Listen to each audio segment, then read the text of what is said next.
देवकी नंदन ठाकुर और बागेश्वर धाम के धीरेन्द्र कृष्ण शास्त्री और इन जैसे और हिंदू धर्म के जो प्रचारक हैं वो अपना अपना प्रचार कर रहे हैं। कोई भगवत कथा करता है, कोई राम कथा, और यही इनका प्रचार है। और ये लोग अपने प्रचार के साथ साथ अब सनातन की बात भी करते हैं। एक बात क्लियर कर दें कि जो धर्म या कोई भी व्यवस्था सत्य होगी, सनातन होगी, जो सनातन होगी वही सत्य होगी। सनातन मतलब शाश्वत। अब सत्य सनातन धर्म का क्या अर्थ बनता है कि ये शाश्वत है, यानी सदा से है। जो चीज़ सदा से है उसके बारे में ये कतई नहीं कहा जा सकता कि ये इतने वर्ष या इतने युग पुरानी है। मगर ये देवकी नंदन ठाकुर जी जरा सुने कि ये सत्य सनातन धर्म की आयु कैसे बता रहे हैं, कि कह रहे कि इतने अरब, इतने करोड़, इतने साल हो गए इस धर्म को बने हुए। यहीं से पता चल जाता है कि सनातन के बारे में इनको कितनी समझ है। 1 अरब 96 करोड़ 8 लाख 56,119 वर्ष पुराना है हमारा सत्य सनातन धर्म। ये वो दिन की तिथि है, अभी बाद में बजाना। ये तिथि तो तब की बता रहे हैं जब इस सूर्य की प्रथम किरण इस धरती पर आई थी।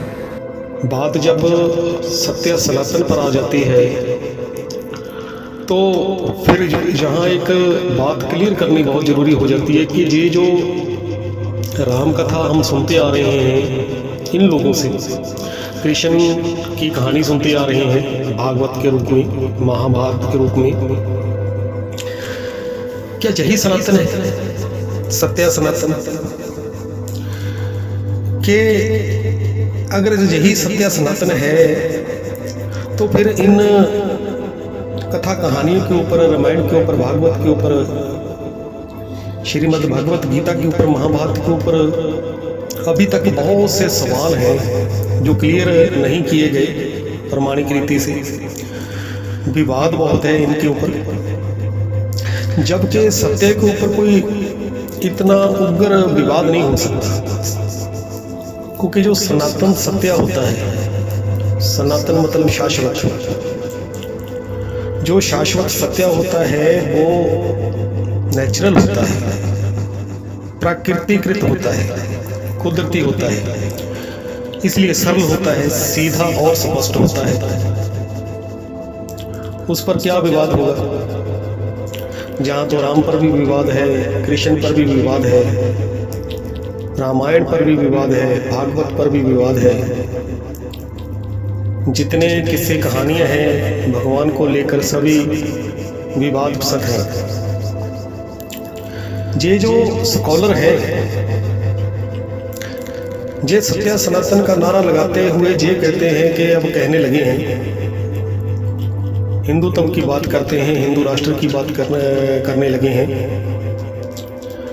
जब ये हिंदुत्व की बात करते हैं, हिंदू राष्ट्र बनाने की बात करते हैं, तो वहाँ से ये प्रतीत होता है कि इनको सत्य सनातन धर्म के बारे में कोई खास जानकारी नहीं है। ये वैसे ही स्कॉलरों की तरह हैं जो पहले से ही राम की कथा, कृष्ण की कथा करते आ रहे हैं, कहानियाँ सुनाते आ रहे हैं।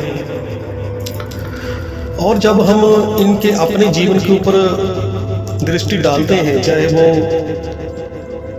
बागेश्वर धाम वाला बाबा वो धीरेन्द्र शास्त्री है, तो चाहे ये देवकी नंदन ठाकुर है, ये सनातनी जीवन शैली तो इनकी दूर दूर तक नहीं नजर आती। क्योंकि सनातन जो सत्य सनातन है वो हमें स्वाभाविक जीवन शैली अपनाने को कहता है, प्रेरित करता है। वो जो ज्ञान है सत्य, आप एक अच्छे इंसान बने, अच्छे कर्म करें और एक आम इंसान होते हुए, एक अच्छे इंसान होते हुए व्यवहार करें अपने जीवन में, और आपके संस्कार बड़े श्रेष्ठ हों, आपकी अवस्था ऊंच हो, एक ईश्वर को आप मानने वाले हो, आप अपना कर्म करें, आप अपना जीवन यापन करें। ये सनातनी जीवन शैली है, सत्य से जुड़ी है। मगर आप इधर इनके जीवन के ऊपर दृष्टि डालें। पहले तो ये देवकी नंदन ठाकुर ये एक धर्म के प्रचारक हैं और बिना प्रमाण दिए ये कृष्ण की बात करते हैं और दावा करते हैं कि कृष्ण वैसे ही था जैसे हम उनके बारे में धार्मिक ग्रंथों में सुनते आ रहे हैं, पढ़ते आ रहे हैं कि भगवान होते हुए भी वो जन्म लेता है, उसके माँ बाप होते हैं। जबकि गीता में सभी कृष्ण ज्ञान देते हुए जी खुद ही कहते हैं कि कृष्ण जी कहते हैं कि मैं जन्मा हूँ, जन्म मरण से रहता हूँ, मेरा कोई माँ बाप नहीं होता। ये दुविधा पैदा करने वाली बातें, विरोधाभास पैदा करने वाली बातें ये खुद ही करते हैं अपने प्रवचनों में। और ये एक संत जहाँ बाबा जी बनकर बैठे हैं, जो कार्य ईश्वर का है जो खुद करने में लगे हैं। और उधर देवकी नंदन ठाकुर से आगे 2 कदम वो धीरेन्द्र देव शास्त्री, कृष्ण शास्त्री जो भी हैं, वो बगेश्वर धाम, वो कोई पर्चा निकालते हैं, पहले से लिख देते हैं कि जे सवाल करने हैं करने आया है कोई, उसकी जे समस्या है। ये कैसा जीवन है? इनको किसने सर्टिफिकेट दे दिया कि आप इस तरह से भगवान बनकर बैठो, लोगों के दर्दों को दूर करो, उनकी परेशानियों को? आपका अगर ये कोई कार्य करना ही था ऐसा धार्मिक, तो सिवाय आप इसके कुछ नहीं कर सकते कि आप उस एक ईश्वर को प्रमाण की रीति से लोगों को बताएं कि ईश्वर क्या होता है, बस दैट्स ऑल। इससे ऊपर आप कुछ नहीं कर सकते कि कोई दुखी आए आप उसके दुखों का हरण करेंगे, दूर करेंगे, उनको सुखी करेंगे, उनको आप मुक्ति देंगे, उनको आप वही बातें घुमा घुमा कर बताएंगे जो सदियों से पहले ही चलती आ रही हैं, हम सुनते आ रहे हैं। उन पर कोई स्पष्टीकरण नहीं दोगे, वैज्ञानिक आधार पर क्लैरिफिकेशन नहीं भगवान के ऊपर दोगे। तो ये जो खिचड़ी पका रखी है, और ऐसे हजारों लोग हैं, आर्या लोग हैं, सनातनी हैं, ऐसे हिंदुओं के स्कॉलर हैं, और इन्होंने इतना ताना बाना उलझा रखा है हिंदू समाज में भगवान को लेकर, भगवानों को लेकर। एक भगवान नहीं, कितने ही भगवान बना रखे हैं, कितने उसके स्वरूप और कहानियाँ हैं।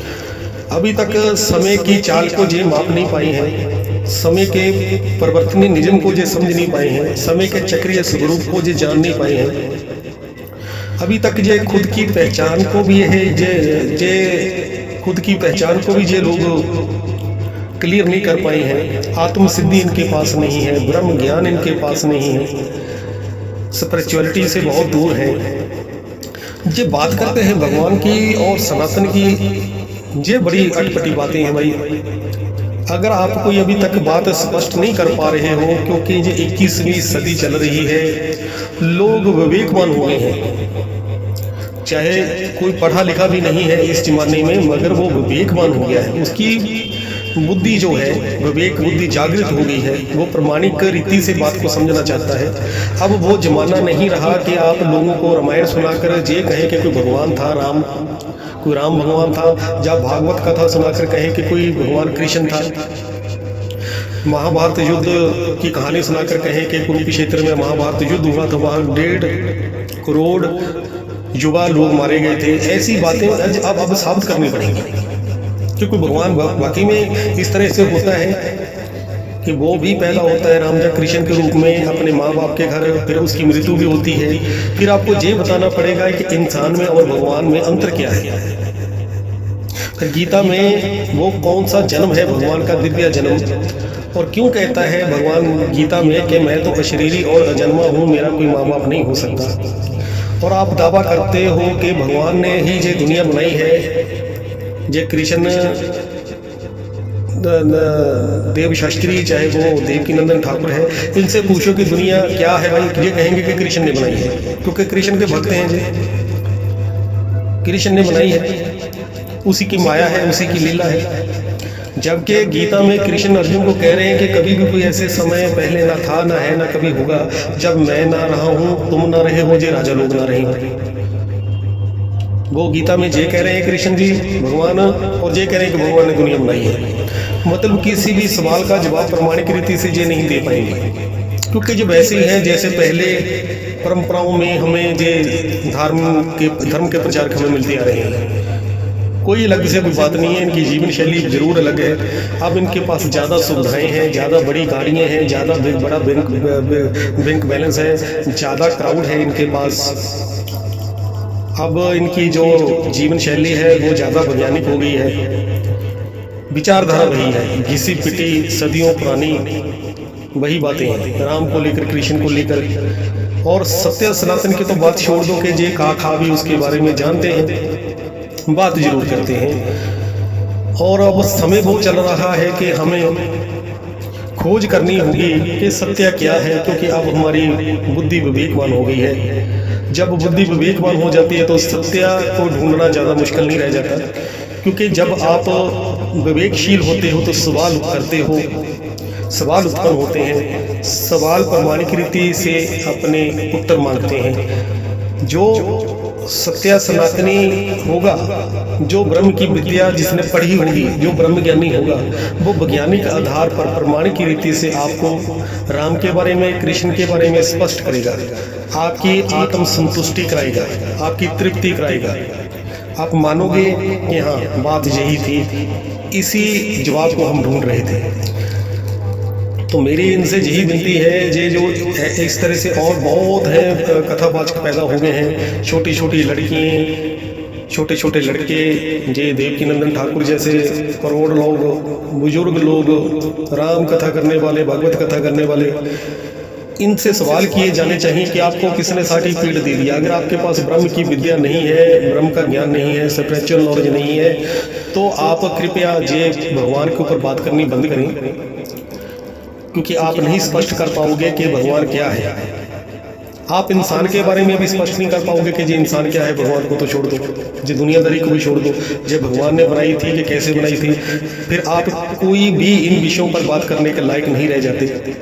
मगर लगे हुए धूम धड़के से जे इनको लगा रहने दो, इनका जो व्यवसाय है, ये इनका एक धार्मिक व्यापार है और कुछ नहीं है।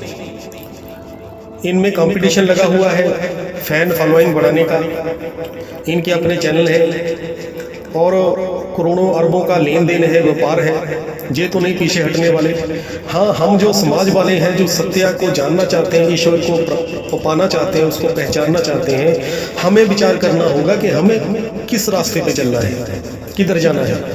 क्योंकि ये लोग आपको सिवाय इसके कि कोई राम था, कोई कृष्ण था, वो पैदा हुए, वो इस तरह से उन्होंने जे कार्य किए और वो मर गए, और कुछ नहीं बता पाएंगे।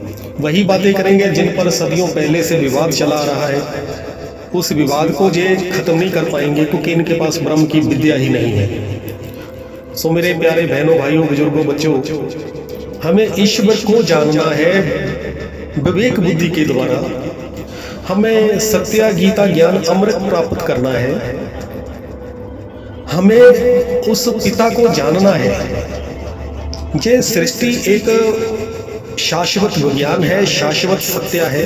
सत्य सनातन धर्म का मतलब होता है वो धारणाएं जो शाश्वत है, मतलब जो कभी बनी नहीं है। ये लोग तो कह देते हैं आपको कि भगवान ने दुनिया बनाई। जब वो ये कहते हैं कि भगवान ने दुनिया बनाई, तो हर चीज दुनिया बनने के बाद ही बना, फिर तो धर्म भी बाद में बना और इसकी परंपराएं भी बाद में बनी। मगर हमारे धर्म शास्त्र इशारा देते हैं कि ये सत्य सनातन धर्म का नाम ही ये साबित करता है ये कभी बना नहीं, क्योंकि सनातन का मतलब भी होता है शाश्वत, जो सदा से है, जो कभी बना नहीं है। क्योंकि जो चीज़ सत्य है वो कभी बन नहीं सकती, वो शाश्वत ही होगी।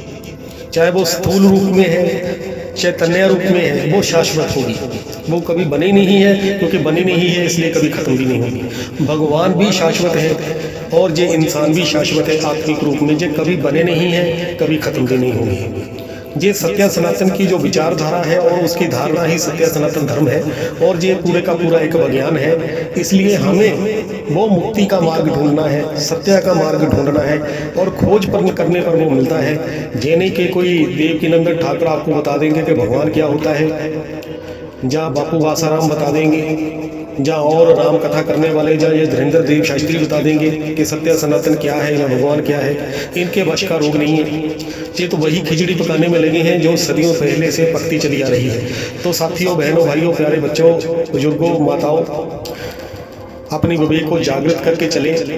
जे वो स्वर्णिम समय चल रहा है, हीरे तुल्य समय मैं तो कहूँगा चल रहा है, जब आप ईश्वर की प्राप्ति कर सकते हैं वैज्ञानिक आधार पर, प्रमाणिक रीति से उस ईश्वर को जान सकते हैं, उसको पा सकते हैं। वो आपका पिता है, वो जरूर मिलता है अपने बच्चों से, और मिलता है जब कलयुग का अंतिम समय चल रहा होता है और सतयुग शुरू होने वाला होता है। जे आप उस दौर से गुजर रहे हैं जब एक, इसको युग परिवर्तन का समय कहा जाएगा, जब एक युग परिवर्तित होकर दूसरे युग में कन्वर्ट हो रहा है, तो उस दौर से आप गुजरे हैं। इसका भरपूर आप लाभ लें, फायदा लें और थोड़ी खोज करें, मेहनत करें। कहते हैं जिन खोजा तिन ही प्रभु पाया, तो आपको जरूर वो ईश्वर की प्राप्ति होगी, वो आपका पिता है।